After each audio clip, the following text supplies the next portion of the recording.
What's up, people? So first, I want to thank you to Voltron and Slarp from PZZZA Studio for making this awesome event in these times of coronavirus. And I'm going to talk about some procedural robots I have been doing on Houdini. So these are some renders from the latest setup I have been doing, and a little bit of background. So I started these tests 3 years ago after watching a video from Scott Robertson that he made like automatic suits from starting from a picture. He uses Modo and then a little bit of Photoshop, and I was really inspired by that and I was starting Houdini at the time and wanted to give a shot to how can I make something like that. So I'm going to show some from the first tests I did. These are the first renders using different methods,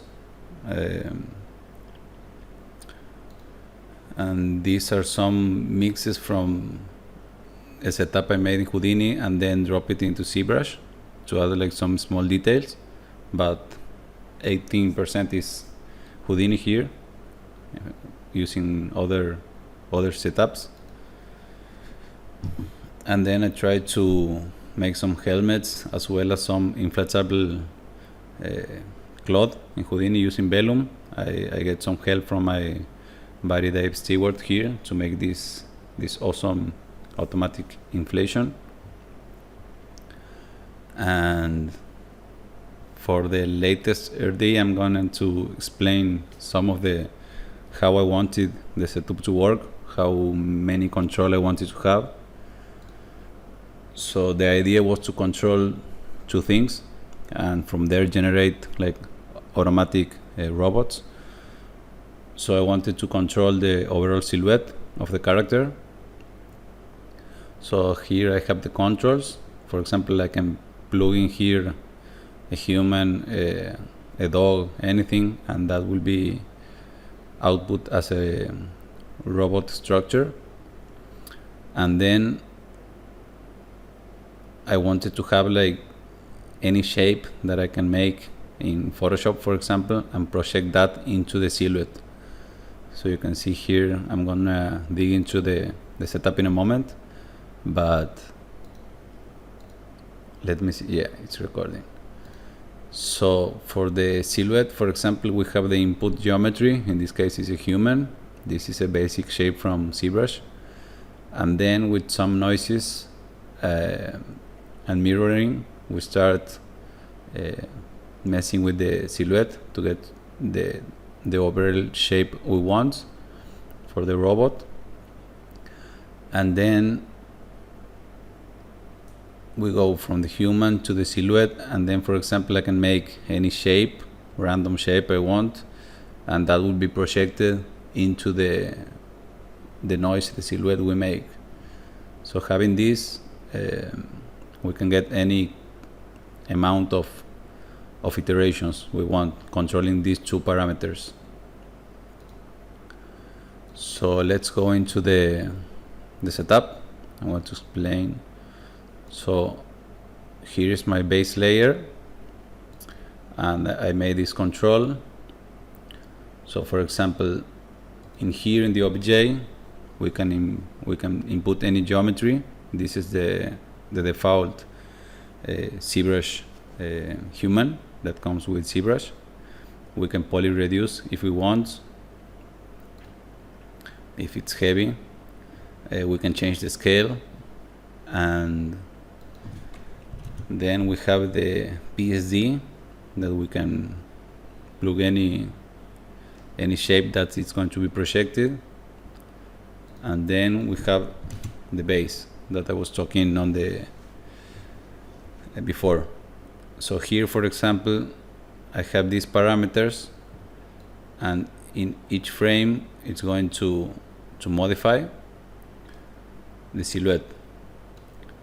So I can change, for example, the amount or the element size,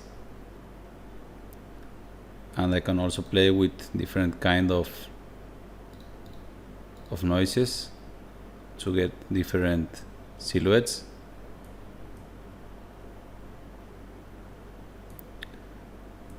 And element size, so let's say we have this, then we have another setting for the skeleton, that is the layer 2. I'm going to go to that in a moment, but for example in the base I can switch here to go to the robot, and it's going to start cooking in here. I'm going to dig into the setup in a moment. I want to show first how the system works.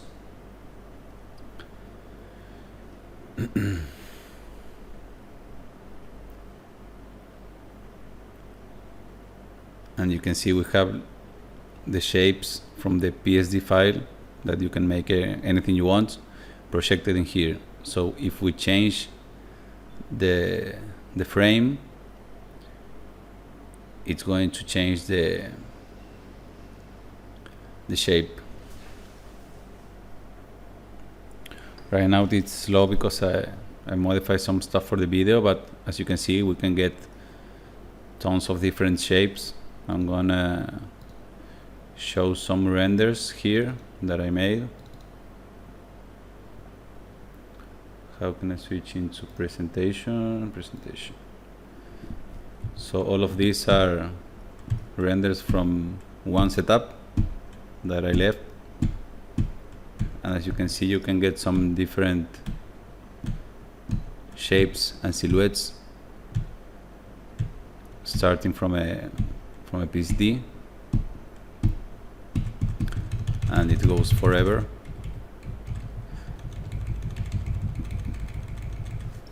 And then let me show something. This is the same setup but using presentation, using different shapes in the PSD and silhouettes.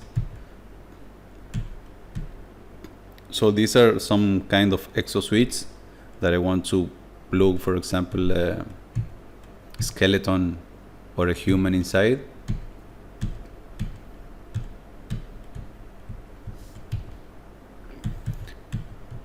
And I think I have one more.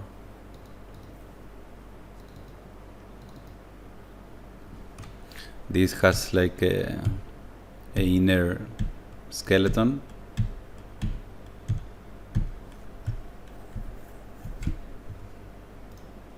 Presentation. And has some like lights inside. And all of these were using like Redshift for different parts, but then I found a tutorial pretty interesting for creating UVs in any mesh, like independent from the poly count and stuff. And I started playing within Substance Painter. This is another one, little messy, but this was done in dropping the geo into Substance Painter with the automatic generated UVs. And let's dig into the setup itself. So the idea here, as I mentioned before, is to project some. Let me cancel this cooking. Okay, so this is the setup. These two are just clones of this one. So we have the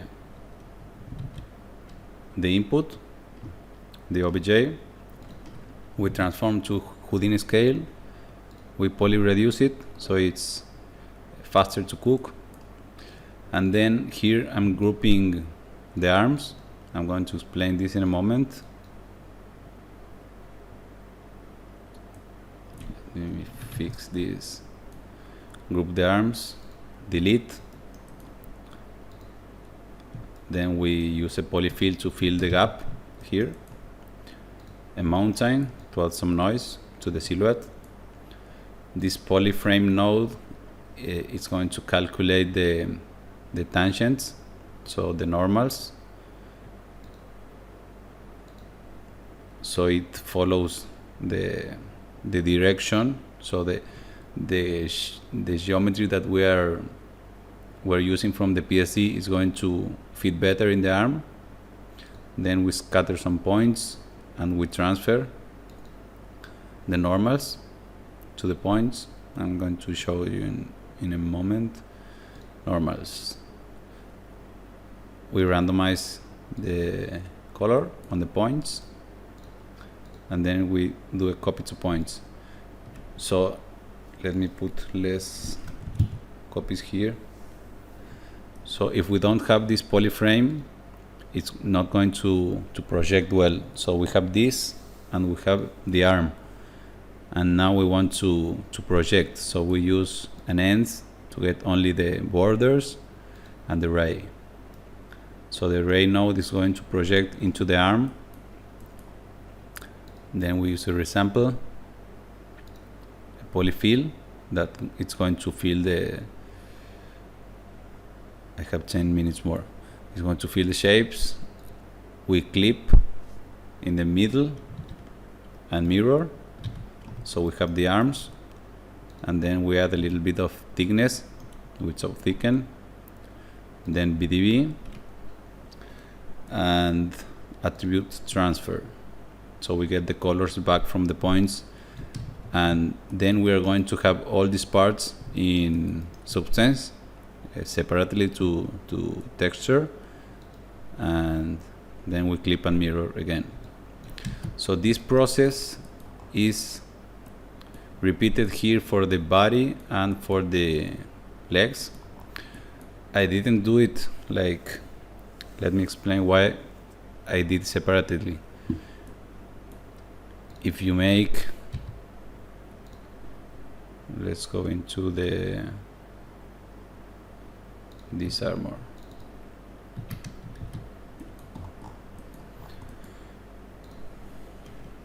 This is the same method. Let's add a null here to see this better. So I am projecting some shapes. I think this is the shape, and copy to points again. So when we project, if I do all at the same time without splitting the arms and stuff, it's going to generate these parts like this, which I wanted to avoid. We can play here with the scatter to try to make it disappear, but for example, if you can see this one, so that's the reason I split the arms and the legs, to avoid those. And this armor is just another layer that uses a different shape to create. So if we let it cook, we will see. I wanted to have like 2 or 3 layers of the armor. This is, and let's go to the camera. So now we can mix. Let's see this one. This is merging the legs, the body, and the arms.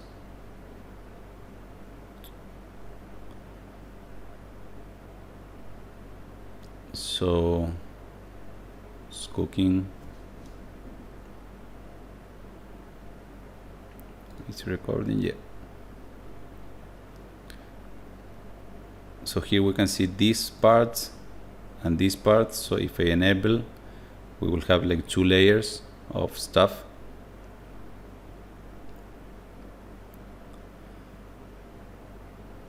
It's cooking again.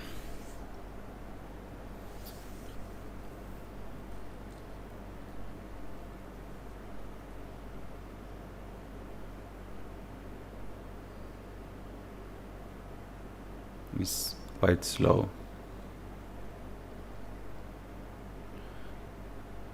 Okay, so we can see the first base layer and the second armor.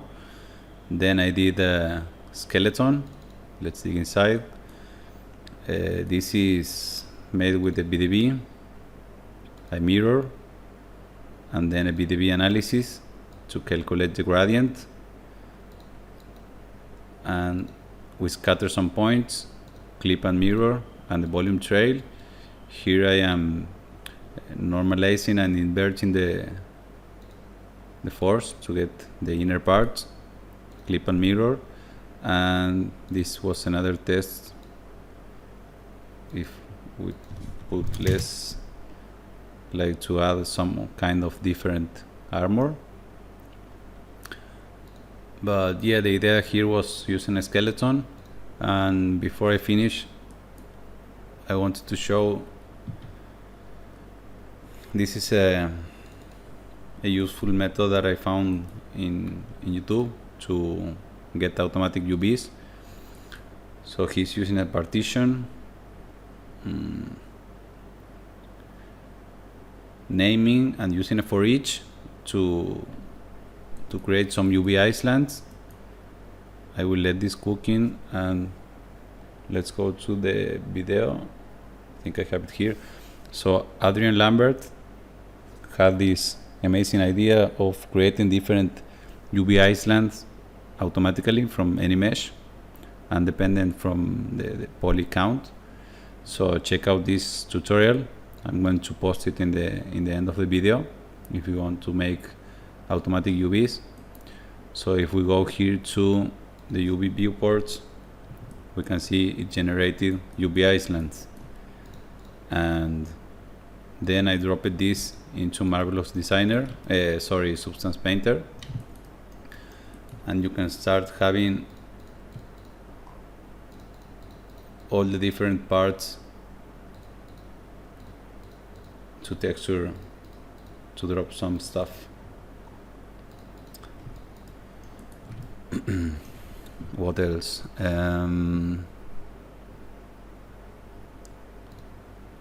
So that's basically it, I think.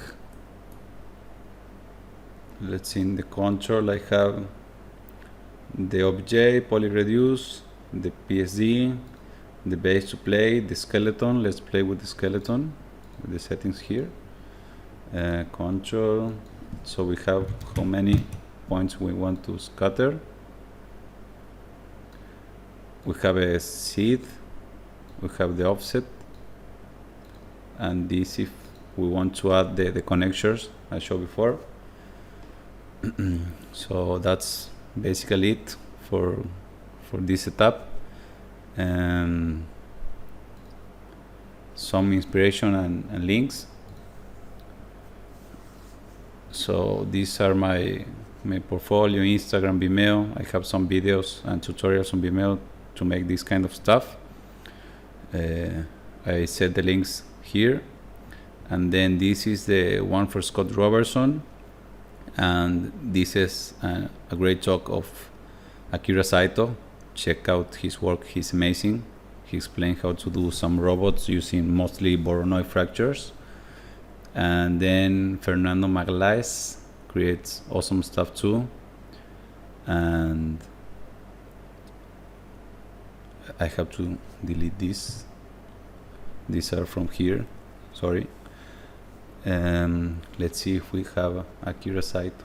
This is a bot maker file I have on my Vimeo, and some time lapses for the first robots I made. And check out Akira Saito. He does crazy stuff, all in Houdini. So definitely check out his work. So thanks again to PZZZA Studio, Voltron, and Slarp, and all the artists that share all their knowledge. I really enjoy all the talks, and yeah, that's it.